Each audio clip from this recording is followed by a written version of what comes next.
اس کا آپ اس سے اندازہ کر سکتے کہ ٹنڈو محمد خان میں ایک شخص جو ہے جو تبلیغی جماعت سے گیا تھا وہ ہلاک ہو گیا تو اسی موذی مرض کے ہاتھوں. پھر اس کے علاوہ شہباز شریف صاحب بھی پیچیدے رہے, انہوں نے بھی اظہار ہمدردی کر دیا, اور مولانا فضل الرحمان نے اس کو میڈیا ٹرائل قرار دیا. جی تو جب تک یہ کرونا وائرس کے ارد گرد ہم سیاست کھیلتے رہیں گے اور عملی اقدامات سے اجتناب کریں گے تو اس کے نتائج بڑے خوفناک ہوں گے. اور جو آرمی چیف نے بالکل صحیح کہا کہ یہ مذہب, فرقے اور اپنی فروعی اختلافات سے بڑھ کر سے بالا تر ہو کر اس کا مقابلہ کرنا ہے.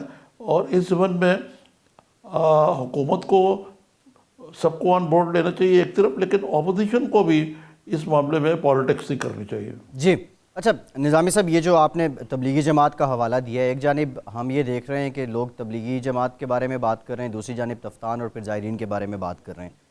اس سارے تناظر میں ظاہر ہے آرمی چیف جو زمینی حقائق ہیں ان سے واقف ہیں اور اس کو مد نظر رکھتے ہوئے انہوں نے عوام کے جو اس وقت نبض ہے اس پہ ہاتھ رکھا ہے. لیکن اس سے بیشتر اگر سول گورنمنٹ یہ کام کر لیتی, اتحاد کی اتفاق کی بات کر لی جاتی, اور یہ جو اب ایک ورچولی چل رہی ہے ایک آگ, لیکن یہ اس جگہ تک نہ پہنچتی, تو آپ نہیں سمجھتے بہت ہی خوب ہو جاتا؟ جی یقیناً یہ تو سب سے اچھا کام تھا, لیکن سویلین حکومت جو ہے کافی اس میں کوتاہیاں اور خاصے معاملات جو ہیں وہ بڑے دگرگوں رہے ہیں.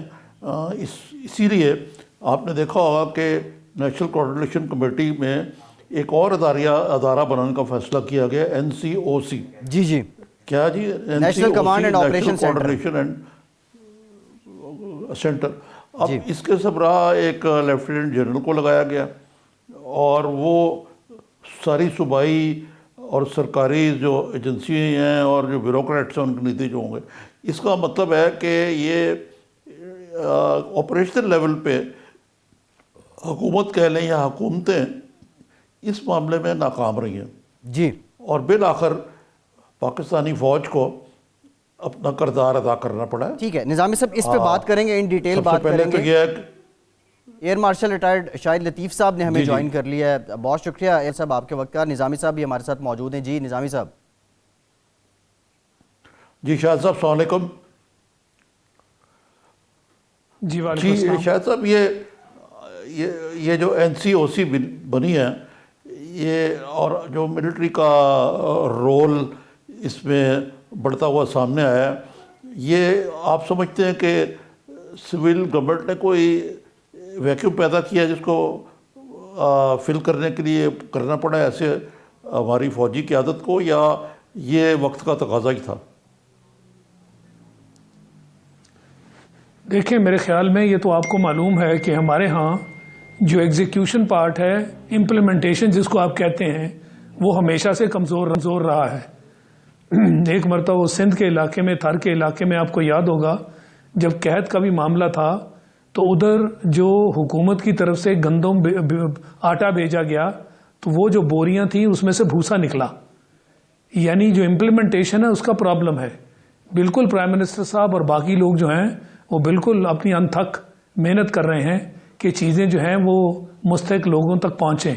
پالیسیاں بھی بن رہی ہیں, وہ سارا کام ہو رہا ہے, مگر جو اصل میں پہنچانے والا معاملہ, جو اینڈ تک ڈیلیور کرنے والا معاملہ ہے, وہاں گڑبڑ ہوتی ہے.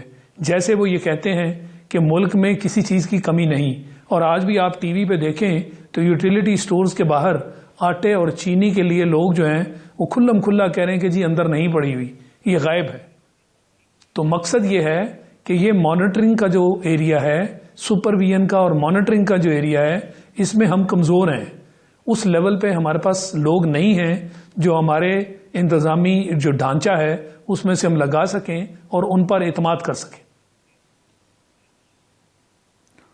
جی لیکن اس کا مطلب آپ یہ کہہ رہے ہیں کہ جو کوآرڈینیشن کی بھی کمی ہے, ہماری کیپیسٹی کی بھی کمی ہے, اور اسی معاملے میں اگر دیکھا جائے کہ ڈیسیجن میکنگ کا بھی مثلاً جو تفتان کے بارڈر پہ جو کچھ ہوا جس کی وجہ سے یہ انیشلی یہ وبا جو ہے یہ پھیلی, اور بعد ازاں جو تبلیغی جماعت پہ ہوا ہے, اب یہ اس کو کیا کہیں گے آپ؟ پولیٹیکل لیول پہ انتظامی فیصلوں میں کوتاہی کی گئی یا آپریشن لیول پہ یہ معاملات اٹھے یا کیپیسٹی کا مسئلہ تھا؟ دیکھیں میرے خیال میں یہ اس طرف جب آپ دھیان نہیں دیتے تو وہ اوور آل ہم اس حکومت کے بارے میں جو باتیں کرتے ہیں مینجمنٹ اور گورننس، اس کو اس کیٹیگری میں آپ رکھیں کہ جہاں ہم نے مانیٹرنگ کرنی ہوتی ہے، ڈیلیوری کا معاملہ ہے، سپرویژن کا معاملہ ہے، مانیٹرنگ کا معاملہ ہے، وہاں پہ بہت کمزوری ہے. ہم اب کیا ہوا ارادہ ہے اس کو امپلیمنٹ نہیں کر پاتے. تو میں سمجھتا ہوں یہ اسی کا ایک سلسلہ ہے. آپ نے بالکل یہ دونوں ٹھیک مثالیں دی کہ تافتان کے علاقے سے جو لوگ آ رہے تھے ان کی نہ اسکریننگ ہوئی، نہ ان کو کسی نے قابو کیا. جب وہ چلے گئے تو بعد میں خیال آیا کہ اتنا بڑا یہ جو گروہ تھا یہ کیسے غائب ہو گیا. بعد میں سوچا تو کیا سوچا، اور پھر کہا جی ان کو ہم بعد میں ٹریک کریں گے. آپ کہاں ٹریک کریں گے؟ ہمارا اس طرح کا سسٹم ہے ہی نہیں. تو لہٰذا یہ کمزوری ہے، اور حکومت نے اگر سیلف سفیشینٹ ہونا ہے تو اس کمزوری کو دور کرنے کے لیے جو لوگ ہیں ان کو آئیڈینٹیفائی کرنا ہوگا اور ان کے ذریعے آپ نے کام لینا ہوگا. جی جی ٹھیک ہے. اچھا شاہد لطیف صاحب، آپ یہ حکومتی کمزوریوں کی بات کر رہے ہیں. ہمیں دو سسٹم نظر آتے ہیں. ایک سسٹم ہم یہ دیکھتے ہیں کہ جو فوج کا سسٹم ہے جس میں ان پٹ آپ دیتے ہیں، پروسیس ہوتا ہے، آؤٹ پٹ آ جاتی ہے. جب ہم یہ حکومت کی طرف آتے ہیں، ان پٹ ہوتی ہے، پروسیس ہی ہو رہی ہوتی ہے، آؤٹ پٹ نہیں آ رہی ہوتی. اور اس کی ایک مثال یہ ہے کہ جو پیکیج اناؤنس ہوا ہے وہ ابھی تک عوام تک اس کے ثمرات نہیں پہنچ رہے. تو سر اب وبا سر پہ آن پڑی ہے، اتحاد کی بات آرمی چیف نے بھی کی ہے، اب کرنا کیا ہوگا؟ کرنا یہی ہوگا کہ جس کی بات کی جا رہی ہے یہ تو آپ کو اس کے علاوہ یہ انیویٹیبل ہے، یہ ناگزیر ہے. اس کے علاوہ آپ کے ریزلٹس آپ کو نہیں مل سکتے. آپ دنیا بھر میں دیکھ لیں کتنے وسیع پیمانے پر کام اس کے بارے میں کیے جا رہے ہیں، تو کوئی وہاں سے تو اس طرح کی اطلاع نہیں آتی کہ انہوں نے یہ کام سوچا تھا مگر کر نہیں پائے. ہاں ان کی پالیسی مسٹیکس ہو سکتی ہیں کہ کچھ ملکوں نے لیٹ امپلیمنٹ کی چیزیں، مثلا جیسے یہ بات ہو رہی ہے مختلف ملکوں کے بارے میں کہ وہ کیوں پیچھے رہ گئے. یعنی یورپین نیشنز جو ہیں ان کے اندر بھی جو کام جو سٹارٹ کرنا تھا، جو پالیسی کا معاملہ ہے، اس میں غلطیاں ہوئیں، مگر وہ غلطیاں سوچنے کی بنا پر ہیں. جب سوچ کے کام امپلیمنٹ کرنے کی لیول پہ آتا ہے تو ان کی ٹیمیں جو ہیں ان کو کرنا پڑتا ہے. چیکس اینڈ بیلنسز ہیں، وہ آپ اگر نہیں کریں گے تو آپ پکڑے جائیں گے، اور اس کی سزا بھی بڑی سخت ہے. تو لہٰذا میں یہ سمجھتا ہوں کہ یہ جو کرنے کا کام ہے وہ ہم نہیں کرتے. پالیسیز سے بھری ہوئی ہیں آپ کی کتابیں بھی، اور بہت سارے آپ کے پلانز ہیں، مگر ان پلانز کو ہم امپلیمنٹ نہیں کر پاتے، ان پر عمل درآمد ہم نہیں کر پاتے. اچھا شاہد لطیف صاحب، یہ آپ تو اچھی طرح علم ہے، آپ غالباً اس وقت سروس میں ہی تھے جب 2005 کا زلزلہ آیا تھا، اور اس وقت مشرف صاحب کی حکومت تھی. 75,000 لوگ اس میں بیچارے اس کی نظر ہو گئے تھے، کئی شہر زمین بوس ہو گئے تھے. جس طریقے سے چیریٹیز کو اور باقی چیزوں کو کیا گیا اور جس ہنگامی بنیادوں پر کام کیا گیا وہ قابل تعریف تھا. لیکن آج اس جذبے کی کمی کیوں نظر آتی ہے؟ دیکھیں اس وقت بھی اگر آپ کو یاد ہے تو عین جب سر پہ ایک مصیبت آ گئی تھی تو ہم نے اس کو مینیج کرنے کی کوشش کی، اور بہت سارے لوگ نکلے. یہ بھی اب آج کل ڈسکشن ہو رہی ہے کہ ڈپلیکیشن بھی ہوئی. ہم کو اتنے آرگنائز نہیں تھے، اس میں کوئی شک نہیں کہ چیریٹی تھی. لوگ میدان میں آئے اور انہوں نے کام کیے، بلکہ میں سمجھتا ہوں کہ حکومت کی مشینری سے بڑھ کر جو عام جو لوگ تھے باہر نکلے اور انہوں نے اپنے اپنے گروپ بنائے اور مدد کے لیے باہر آ گئے. تو یہ ایک ایسا طریقہ ہے کہ جس کے تحت جب عین وبا سر پہ آ جائے تو آپ ایمرجنسی کے طور پر بھاگتے ہیں. اس میں چیزیں ٹھیک بھی ہوتی ہیں مگر اس میں بہت ساری ویسٹیج بھی ہوتی ہے. یعنی اس وقت بھی یہ نہیں پتا تھا کہ ہم آرگنائز کر کے جہاں جتنا ایفرٹ چاہیے وہاں لے کر جائیں. یہ جو ابھی ایک کوشش ہو رہی ہے کہ یہ جو تنظیمیں بن رہی ہیں ان کو مینج کیا جائے تاکہ ساری تنظیمیں ایک ہی طرف نہ چل پڑیں، سارے چیریٹی کرنے والے لوگ ایک جگہ جمع نہ ہو جائیں. تو میں سمجھتا ہوں کہ یہ اصل میں یہ کام آپ نے پیس ٹائم میں کرنا ہوتا ہے. یہ کنٹیجنسیز ہیں کہ اگر ایسا ہوگا تو ہم ایسا کریں گے، مگر وہ تو ہم نہیں کرتے.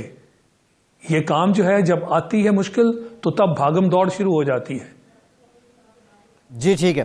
اچھا شاہد صاحب ایک بریک لیتے ہیں. لیکن یہ تو ٹھیک ہے جی بریک نظامی لینے صاحب پر ایک بات بریک کرتے لیتے ہیں, بریک کے بعد واپس آتی سے گفتگو کا سلسلہ جوڑیں گے, ہمارے ساتھ رہیے.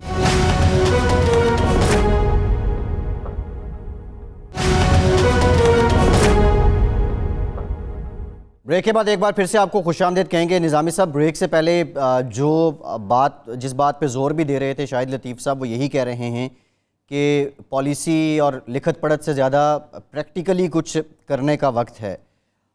آپ کو کیا لگتا ہے یہ پاکستان کی سیاست میں یہ پچھلے 5-10 سالوں سے جو پاور پوائنٹ کلچر جنم لیا ہے اعداد و شمار اکٹھا کرنے کا, یہ زمینی حقائق کے ساتھ اس کی کتنی مماثلت ہوتی ہے, یا ابھی بھی کنونشنل موڈ آف سیاست اور گورننس ہی آپ کو لگتا ہے زیادہ کارگر ہیں نظامی صاحب؟ نہیں, میرا خیال ہے جو پاور پوائنٹ کی آپ نے بات کی, جو ہے وہ نالج جو ہے نا وہ پاور ہوتی ہے, اور اعداد و شمار کی بنیاد پہ ہی ہم آگے چلتے ہیں. لیکن اس کے ساتھ ساتھ میں یہ ضرور عرض کروں گا, شاید لطیف صاحب سے پوچھنا چاہوں گا میں, کہ یہ ابھی آج ہی بیان آئے ہیں ایک دو, چودھری پرویز الہی صاحب جو اسپیکر بھی ہیں, اس حکومت کے حلیف بھی ہیں, وہ بڑی افسوسناک ہے بات کہ حلیف ہوتے ہوئے ان کو اتنا لمبا چوڑا بیان دینا پڑا ٹیلی ویژن پہ ویڈیو کے ذریعے, کہ ان کے نزدیک انہوں نے بڑا شدید احتجاج کیا ہے کہ جس انداز سے تبلیغی جماعت کو سنگل آؤٹ کیا جا رہا ہے. اسی کے ساتھ ساتھ شہباز شریف صاحب جو ہیں وہ بھی پیچھے نہیں رہے, انہوں نے بھی ایک بیان داغ دیا, اور مولانا فضل الرحمان نے بڑی خیر ان کا تو سمجھ میں آتا ہے, قابل فہم ہے, کہ انہوں نے کہا کہ یہ میڈیا ٹرائل کیا جا رہا ہے دراصل زلفی بخاری صاحب کو بچانے کے لیے. تو یہ افسوسناک بات ہے کہ اتنی بڑی ٹریجڈی جو ہے وہ سیاسی بیان بازی کی نظر ہو رہی ہے, اور خاص طور پہ حکومت کے حلیف بھی اور اپوزیشن اس میں لگے ہوئے ہیں.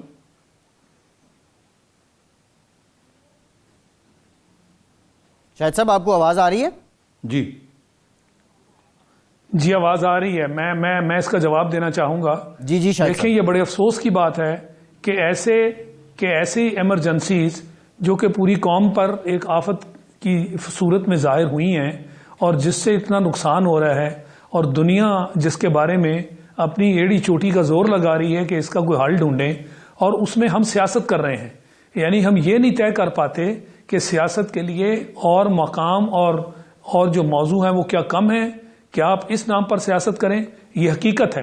اور دوسری بات یہ کہ اگر یہ پھر سے وہی معاملہ آ جاتا ہے نا آپ کی مینجمنٹ اور آرگنائزیشن کا, گورننس کا, کہ اگر غلط کام ہوا ہے تو اس کی سزا ہے. اس سے پہلے غلط کام کے بارے میں باقاعدہ تشہیر کریں کہ غلط کام کیا ہے. یہ جو گروہ ہیں ان کی صورت میں نکلنا, اور اس طرح خاص کر تبلیغی جماعت کا یہ کام ہونا, یہ لیک آف ایجوکیشن بھی تو ہے نا, کہ علم میں نہیں ہے اور آپ نکل آئے جیسے عام طور پہ نکلتے ہیں. مگر ان کے ساتھ اس طرح کا سلوک آپ نہیں کر سکتے تھے. آپ کو یاد ہوگا کہ ہمارے جو لوگ ہیں نابینا ہیں, ہر چوتھے روز سڑکوں پر ہوتے ہیں, ان کے مسائل ہیں, اس کی خاطر وہ احتجاج کرتے ہیں. ان کے ساتھ جس طرح کا ہم نے سلوک بارہا کیا ہے, کیا وہ جائز ہے؟ کیا یہ سب کو نظر نہیں آتا کہ ایسے لوگوں کے ساتھ جو اپاہج ہیں ان کے ساتھ آپ اس طرح کا, ان کی یعنی مار پیٹ, ان کے ساتھ اتنا غلط قسم کا برتاؤ, یہ تو کسی قوم کو زیب نہیں دیتا, مگر یہ ہوتا ہے. تو اس لیے ہم میں یہ جانچ اور یہ جو لائن ہم نے ڈرا کرنی ہوتی ہے وہ ہم نہیں کر پاتے. اپنے ذاتی اور انفرادی مقاصد کی خاطر ہم کسی بھی جو لائن ہے اس کا احساس نہیں کرتے, کسی دوسرے کے بارے میں وہ یہ احساس نہیں کرتے کہ جس کے ساتھ آپ ڈیل کر رہے ہیں وہ کون ہے. ہر آدمی جو ہے وہ ضروری نہیں ہے کہ اس نے جان بوجھ کے یہ جو کوئی جرم ہے یہ کیا ہے. کئی مرتبہ آپ سمجھا نہیں پاتے, چیزیں سمجھ نہیں آتی, لوگوں کو احساس نہیں ہوتا, تو آپ سزا کا تعین جو کرتے ہیں وہ ایک طریقے سے دیں. آپ یہ کام نہیں کر سکتے کہ جس میں کسی کی ذلت ہو اور رسوائی ہو. جی یہ کام بحثیت قوم ہم میں یہ ہے نہیں, اور ہم نے اس پر زور نہیں دیا. جیسے میں نے آپ کو یہ نابینا افراد کی مثال دی, یہ کام بار بار ہوا. جی. اس کا مطلب ہے کہ ہم نے سوچا نہیں کہ ہم یہ جو اپاہج لوگ ہیں یہ احتجاج کیوں کر رہے ہیں, ان کو کس طریقے سے آپ نے ڈیل کرنا ہے. اگر وہ احتجاج کر رہے ہیں تو کوئی مسئلہ ہے جس کے اوپر احتجاج کر رہے ہیں, آپ ان کی مار پٹائی شروع کر دیں, اس سے آپ کیا گین کر رہے ہیں؟ آپ کیا سمجھتے ہیں کہ ان کے مسائل حل ہو جائیں گے؟ تو یہ افسوس کی بات ہے. جی جی اچھا شاہد صاحب، یہ تو آپ نے بات بالکل ٹھیک کی ہے. اچھا دوسری جانب ایک اور بھی معاملہ ہے. پرائم منسٹر آف پاکستان نے آج بھی ذکر کیا کہ ہمارے پاس اتنے وسائل نہیں ہیں. یہ تو حقیقت ہے کہ ہمارے پاس اتنے وسائل نہیں، اور ان حالات میں اب ایک مشکل آن بھی پڑی ہے. اب جاننا میں آپ سے یہ چاہ رہا تھا، وسائل نہیں ہیں تو وسائل تلاش بھی کیے جا سکتے ہیں، وسائل کریٹ بھی کیے جا سکتے ہیں. JF-17 تھنڈر اگر ہم بنا سکتے ہیں تو یہ وینٹیلیٹر بنانا کوئی زیادہ مشکل کام ہے؟ دیکھیں یہ ٹیکنیکل بات ہے، کوئی ایسی کوئی چیز نہیں ہے جو آپ نہیں کر سکتے. اس کے لیے آپ نے ایک باقاعدہ منصوبہ بندی کرنی ہوتی ہے. آپ نے صحیح کہا کہ جو قوم جو ہے ایک فائٹر جہاز اسٹیٹ آف دی آرٹ اگر بنا لیتی ہے، ہمارا تو کہیں بنانے والوں میں نام ہی نہیں ہے. ہم اس مقام سے چلے کہ ہم 0 درجے پہ تھے اور وسائل بھی نہیں تھے، ٹیکنالوجی بھی نہیں تھی، کچھ بھی نہیں تھا. ہم نے ایک کام کر لیا کیونکہ وہ ضرورت تھی، اور اس ضرورت کے بغیر آج ہم بہت مشکل میں ہوتے. ایئر پاور جو ہے وہ آج ایک ایسا رول اختیار کر چکی ہے جس کو آپ ڈیسائسو رول کہتے ہیں کہ اس کے اوپر باقاعدہ فیصلے ہوتے ہیں. تو جب ہم نے سوچا کہ یہ ناگزیر ہے، ہم نے محنت کی تو اللہ نے اس کا اجر عطا کیا. بھارت نے بھی کوشش کی تھی مگر وہ فیل ہو گیا. تو مقصد یہ ہے کہ کام کوئی ایسا نہیں جو آپ نہیں کر سکتے، مگر اس کی منصوبہ بندی کرنی ہوتی ہے. جی ایسی کو اگر اس طرح کی آپ کو مثال ملتی ہے تو اس مثال سے ہمیں سبق سیکھنا چاہیے. یہ نہیں ہم کہہ سکتے کہ چونکہ ہمارے پاس وسائل نہیں ہیں لہٰذا لوگ مرتے رہیں. یہ کیسی بات ہے؟ یہ کوئی بات نہیں ہے. ایک طرف تو ہم کہتے ہیں کہ جناب ہم ہارتے نہیں، ہم نے باقاعدہ جیتنا ہے. ہم نے ہر جو مشکل ہے اس کا مقابلہ کرنا ہے، کھڑے ہونا ہے. تو مقابلہ ایسے تو نہیں کیا جاتا کہ کوئی کبھی بہانہ وسائل کا لگا دیں، کبھی مینجمنٹ کا لگا دیں، ایسے نہیں کیا جاتا. جی نظامی صاحب. شاید عزیزوں میں ایک اور کنفیوژن بڑی ہے، ابھی تک ایک اور کنفیوژن بڑی سخت رہی ہے. وہ یہ ہے کہ لاک ڈاؤن ہونا چاہیے نہیں ہونا چاہیے. پرائم منسٹر صاحب خود کلیئر نہیں ہے، اور عام طور پہ کہا جاتا ہے کہ یہ مقتدر قوتوں کو اپنا the head to force the hand of the government کہ یہ لاک ڈاؤن ضروری ہے. تو ابھی بھی کچھ تردد نظر آتا ہے کہ اس کو لاک ڈاؤن کا نام نہیں دیا جا رہا لیکن لاک ڈاؤن ہے. یہ مدر آف آل کنفیوژن تو یہ بات ہے. آپ نے بالکل ٹھیک کہا نظامی صاحب. جب ہم خود ہی کنفیوز ہیں، ہمیں ذہن میں یہ نہیں پتا کہ ہم لاک ڈاؤن کس طرح کا چاہتے ہیں، لاک ڈاؤن چاہتے ہیں یا نہیں چاہتے. اصل میں لاک ڈاؤن تو ہے، یہ تقریباً ہر صوبے میں ہے، اسلام آباد میں بھی ہے. آپ باہر نکل کر دیکھیں کوئی چیز آپ کو موو کرتی نظر نہیں آ رہی. اور دنیا بھر میں جو ابھی تک مثال ہمیں ملی ہے، جن لوگوں نے، اور خاص کر چین کی بھی آپ مثال لے لیں، اس نے اس علاقے کو، ووہان کو فوراً لاک ڈاؤن کیا تھا جس سے ان کو نتائج ملے. اور جنہوں نے نہیں کیا، جیسے ہم اٹلی جیسے ملک کی مثال دیتے ہیں، وہ کتنی بری طرح پھنسا کیونکہ انہوں نے ہر چیز لیٹ کی. جب مثالیں بھی آپ کے سامنے ہیں تو اچھی مثالوں کو تو فالو کرنا چاہیے نا. لاک ڈاؤن ہے، یہ حقیقت ہے.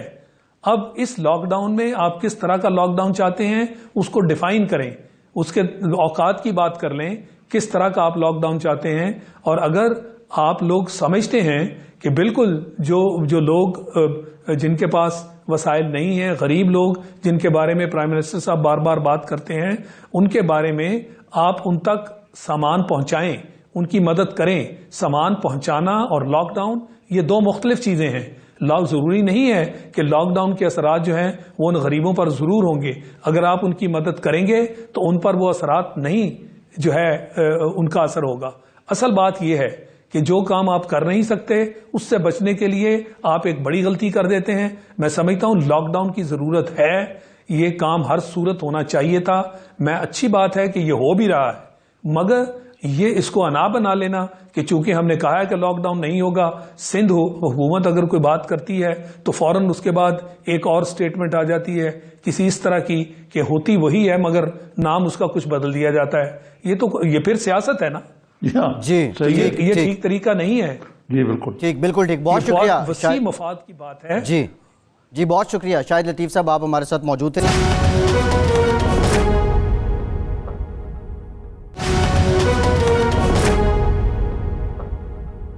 یہ شاہد لطیف صاحب نے جو بات کی ہے یہ بڑی سگنیفیکنٹ ہے، اور بالخصوص آج پرائم منسٹر آف پاکستان نے یہ بھی کہا ہے کہ پاکستان میں اس وائرس کا پھیلاؤ اتنا نہیں ہے، اب ہم انڈسٹریز کھولنے جا رہے ہیں اور کچھ ایس او پیز کی بھی انہوں نے بات کی ہے. ایک مثال ہمارے پاس یہ فلائٹ آپریشنز ہیں مخصوص پروٹوکول کے تحت کھول دیے گئے ہیں.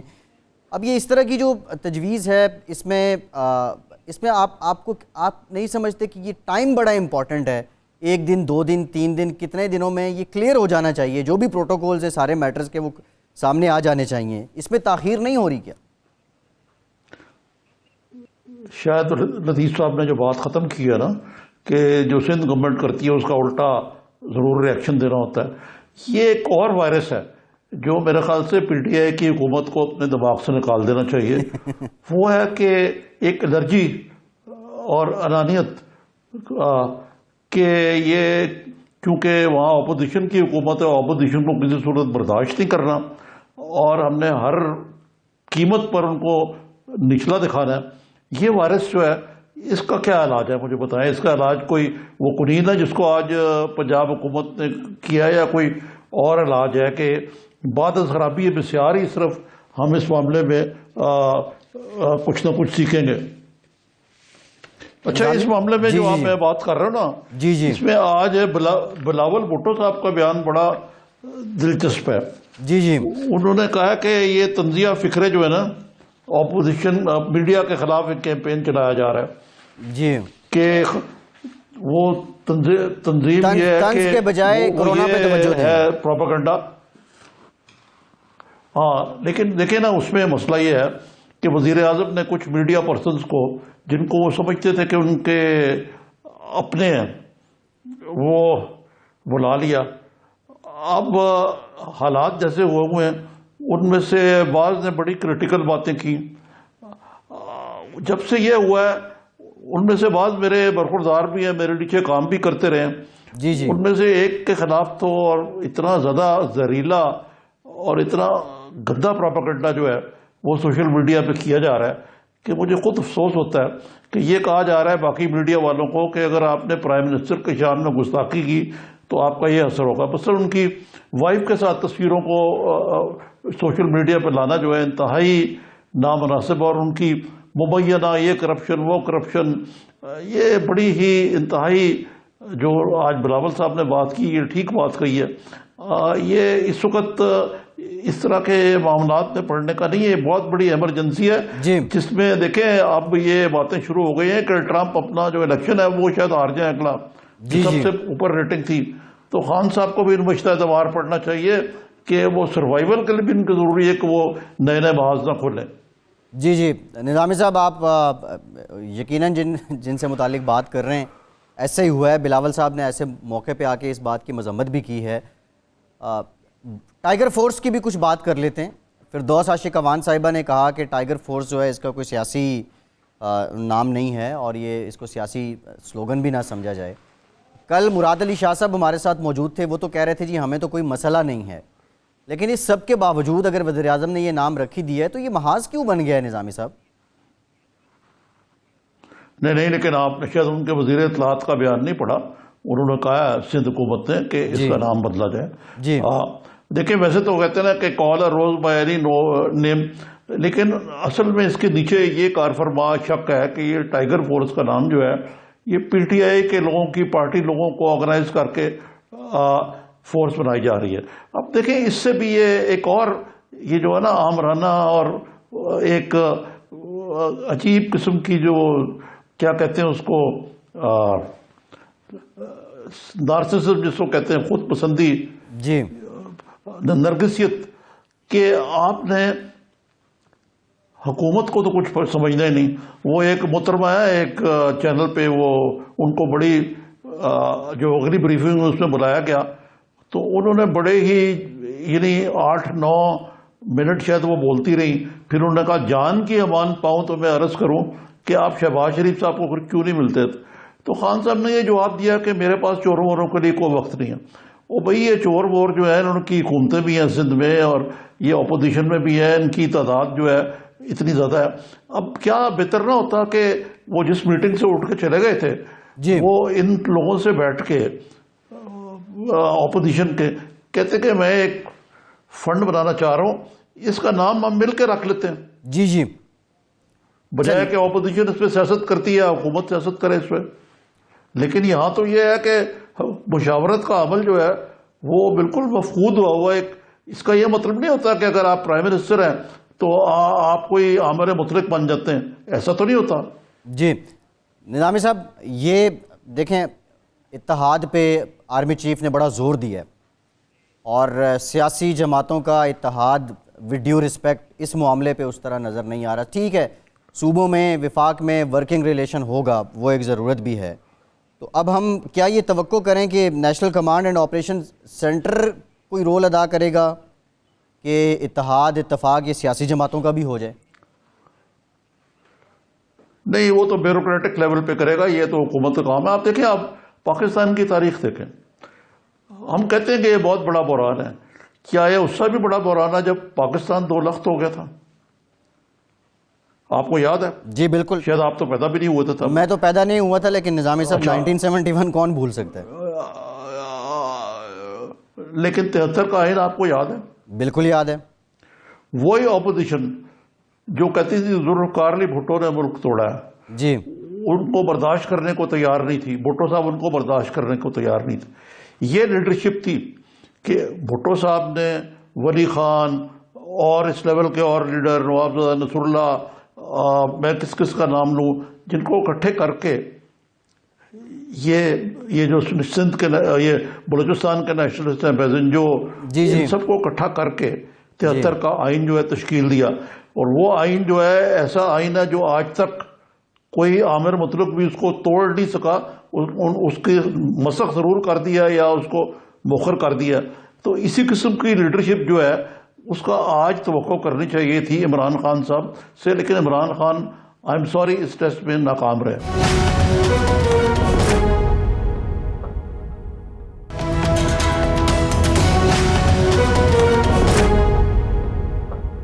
بریک کے بعد ایک بار پھر سے آپ کو خوش آمدید کہیں گے. نظامی صاحب، بریک سے پہلے ہم کچھ بات یو کے کی کر رہے تھے. اچھا، ایک آبزرویشن یہ بھی آئی ہے کہ جو ہائیجین کانشیس ممالک تھے ان میں اس وائرس کے ایفیکٹ جو ہیں وہ خاصے زیادہ رہے ہیں اور mortality ریٹ بھی ان میں زیادہ ہے نسبتاً ڈسٹی کنٹریز کے. تو شاید جو آپ بریک سے پہلے بات کر رہے تھے یہ ایڈوانٹیج تو ہو. لیکن ایک اور بات بتائیں نظامی صاحب، ایسے میں پاکستان کا ملک جس میں پہلے سے ہی بھوک افلاس مسائل ہیں اور اب ایک اور مشکل آن کھڑی ہوئی کہ بھوک بمقابلہ صحت، تو ایسے میں اب کیا ہونا چاہیے؟ ہونا یہ چاہیے کہ میں اب کرکٹ کی ایک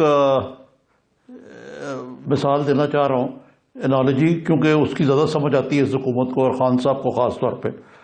وہ کہتے ہیں آئے آن دا بال. جی مطلب ہے کہ اگر آپ بیٹنگ کر رہے ہیں تو بال کے اوپر نظر رکھیں. یہ آئے آن دا بال رکھنے کی بجائے ادھر ادھر پھر رہے ہیں، مختلف قسم کے محاذ کھول رہے ہیں، کوئی ملک میں یونٹی کا پیغام نہیں دے رہے. اسی ویکیوم کو فل کرنے کے لیے پھر فوج کو بیچ میں آنا پڑ رہا ہے. تو یہ چیزیں جو ہیں اس کو بدلنے کی ضرورت ہے. اب دیکھیں نا کہ یہ ہم نے جو اتنی بڑی بابوؤں کی فوج فرموج رکھی ہوئی ہے، اتنے ایڈوائزر ہیں، اتنے کیا ایسے پی ایم ہیں جو ان الیکٹڈ لوگ وہ رکھے جاتے ہیں پارلیمنٹری نظام میں، جو بہت اپنے فیلڈ کے ماہر ہوں اور اتنے جناب وہ نابع روزگار ہو کہ جناب چونکہ الیکٹڈ لوگوں میں آپ کو بندے نہیں ملتے اس لیے آپ نان الیکٹڈ ایڈوائزر رکھتے ہیں. جی ان کے ہوتے ہوئے یہ نالائکی ہے نا کہ پھر آپ کو کیپیسٹی بلڈنگ کے لیے ایک اور ادارہ بنانا پڑ رہا ہے کورونا وائرس کے معاملات کو دیکھنے کے لیے. آرمی چیف کو یہ کہنا پڑ رہا ہے کہ یہ جو آرمی چیف کا آج بیان ہے یہ وزیر اعظم عمران خان کا بیان ہونا چاہیے تھا، and he should have walk the talk. اب آپ دیکھیں نا کہ آپ قائد اعظم کے ساتھ کتنی روگردانی کی گئی. اتحاد تنظیم اور ایمان میں سے ان کو صرف ایمان نظر آیا، اتحاد اور تنظیم کا انہوں نے ذکر ہی نہیں کیا جب اپنی تقریر میں. جی تو یہ چیزیں جو ہیں جب تک یہ نہیں ہوں گی، یہ ہم بطور قوم ایک قدم آگے دو قدم پیچھے چلتے رہیں گے. اچھا نظامی صاحب، قوم کی آپ نے بات کی ہے. اس قوم کو جب بھی پکارا گیا وہ کسی بھی حکمراں کی جانب سے ہو، قوم نے ہمیشہ لبیک کہا ہے. جو سٹیزن پورٹل ہے اس پہ رش پڑ گیا ہے، اتنے لوگ ٹائیگر فورس میں بھرتی ہونے کو تیار ہیں. دوسری جانب ہم یہ دیکھ رہے ہیں کہ حسین داؤد صاحب ہیں، انہوں نے 1 ارب روپے عطیہ کرنے کا اعلان کیا ہے. جہانگیر ترین صاحب نے بھی چینی کوئی 67 روپے فی کلو کے حساب سے یوٹیلیٹی اسٹور کو دینے کا 20 ٹن چینی دینے کا وہ آج انہوں نے اعلان بھی کیا اور اس کے ساتھ ساتھ وہ ٹینڈر بھی انہوں نے شیئر کیا ہے. قوم تو نظامی صاحب کھڑی ہے, تو اب مزید اگین مطلب کرٹیسائز نہیں کرنا چاہتے. جی اس میں دو باتیں, ایک تو حسین داؤد صاحب جو ہیں کی مثال کو باقی جو پاکستان کے صنعت کار اور بہت بہت بڑے جو ٹائکونز ہیں جنہوں نے پاکستان سے بہت کچھ کمایا, یہ لوگ پینی لیس تھے پارٹیشن کے وقت, یہ ان کی جو اگلے جنریشن, اور اب یہ اربوں روپے میں کھیل رہے ہیں, بلکہ اربوں ڈالروں میں کھیل رہے ہیں. ان کو آگے آنا چاہیے اور حسین داؤد کی مثال کو مشعل راہ بنانا چاہیے. مثلا انہوں نے کہا کہ یہ ٹیسٹنگ کٹس اور باقی چیزوں کے لیے رقم استعمال ہوگی, غریب اور نادر کے لیے استعمال ہوگی, اسٹاف کے لیے ضروری سامان خریدنے کے لیے استعمال ہوگی. بہرحال یہ اچھی بات ہے, لیکن اب آپ دیکھیں پاکستان کی سب سے بڑی ٹیکسٹائل انڈسٹری ہے جی, یہ سارے جب سے پاکستان بنا یہ روتے رہتے ہیں کہ جناب ہمارا گیس مفت دی جائے, ہمیں ایکسپورٹ ریبیٹ دیا جائے. آج بھی رو رہے ہیں کہ ہمیں ڈالر کے زیادہ ہونے کی وجہ سے ہماری قصور, ان کا اپنا رزاق داؤد نے انکار کر دیا. وہ بھئی یہ جو ٹیکسٹائل ٹائکونز ہیں جنہوں نے اتنے بڑے ٹیکسٹائل سے اتنی بڑی بڑی پراپرٹیاں بھی بنا لی ہیں, ہاؤسنگ سوسائٹیاں بھی بنا لی ہیں, پتہ نہیں کیا کچھ کر لیا. بھائی آپ اللہ کا نام لیں, وہ کہتے ہیں ہمیں نقصان ہو رہا ہے, وہ بھائی نقصان بھی ہو رہا ہے تو جو آپ نے اربوں روپے کے بینک بیلنس بنائے ہوئے ہیں ان میں سے لا کے کچھ چپ ان کریں. وہ نظامی میرا صاحب تو خیال ہے ان کی کوئی لازمی کٹوتی ہونی چاہیے. آئے دن جو اخبار ہیں اس پہ تو جی پرابلم پتہ کیا کہ جو یہ جو چیریٹی بھی مڈل کلاس یا جو درمیانے ٹائپ کے لوگ دیتے ہیں یا غریب لوگ دیتے ہیں, جی یہ لوگ جو ہیں یہ تو کہتے ہیں یار کہ ہمارا, وہ کہتے ہیں کہ اگر ان کا 100% پروفٹ سے 50% ہو گیا تو کہتے ہیں جی ساڈا تو بڑا لاس ہو رہا ہے. جی جی جی اچھا, یہ نظامی صاحب آپ نے بات کی ہے ٹیکسٹائل سیکٹر کی, وہ ایپٹما والے آئے دن جب بھی اخبار میں دیکھیں تو اپیل ہی ہوتی ہے بنام وزیر اعظم, بنام کامرس منسٹر. یہ بات آپ کی بالکل ٹھیک ہے اور یہ رونا دھونا چلتا ہی رہتا ہے. اچھا, کچھ جو پولیٹیکل فگرز ہیں نظامی صاحب, یہ سب بارے میرے دوست ہیں, یہ رو کرتے رہتے ہیں. ان کے پاس ایسی گاڑیاں ہیں جو امریکہ میں بھی آپ کو, برطانیہ میں اٹالین گاڑیاں, لیمبورگینیز, فراریز, ایسی گاڑیاں رکھتے ہیں. ان کا جو رہن سہن وہ ایسا ہے. یہ آج کل تو بیچارے پھنسے ہوئے یہاں, نہیں تو یہ یورپ امریکہ میں اپنی زندگی گزارتے ہیں. کینیڈا کے پاسپورٹ سب کے جیب میں ہوتے ہیں. جی یہ تو آپ پھنسے ہوئے یہاں پہ, لیکن یہ پاکستان کے لیے کچھ کرنے کو تیار ہی نہیں. جو کچھ پاکستان کو کچھ ہوتا ہے جب سنیں ان سے رونا ہی ہوتا ہے. اچھا, یہ جو سیاسی لوگ ہیں نظامی صاحب, شہباز شریف صاحب, ان کی فیملی یہ بھی پاکستان کے امیر ترین لوگوں میں شمار ہوتے ہیں. پیپلز پارٹی, آصف زرداری صاحب, باقی اور بھی لوگ ہیں, یہ ان کو بھی تو نکلنا چاہیے اپنے تئیں. اگر یہ وزیر اعظم کے فنڈ میں نہیں بھی دے رہے تو کوئی تھوڑے بہت کروڑ تو نکال کے عوام کے لیے. یہ میں اس طرف آنے لگا تھا, کروڑ نہیں اربوں. جی دیکھیں نا, یہ میں اس لیے کہہ رہا ہوں کہ یہ جو ایک تو یہ ہے نا کہ جو عمران خان صاحب کہتے ہیں کہ ڈیوٹی دولت ہے, ٹی ٹیز کے ذریعے اربوں ڈالر لے گئے, ان کی پراپرٹیاں ہیں. لیکن یہ بات تو حقیقت ہے کہ میاں نواز شریف ارب خرب پتی ہیں. جی ایک بہت بڑی اسٹیل مل کے مالک رہے ہیں. اسی طرح جو زرداری صاحب کی فیملی ہے وہ بھی. تو بھائی لاؤ یہاں دو آ کے کوئی پلی بارگین کرنی تو اس مسئلے پہ کرنی چاہیے. سر, وہ پرائم منسٹر نے یہ بھی کہا ہے کہ کچھ نہیں پوچھا جائے گا جو امداد دے گا. پروگرام کا وقت ختم ہو گیا. بہت شکریہ نظامی صاحب, آج کے پروگرام سے اتنے. فیصل عباسی کو اجازت دیجیے.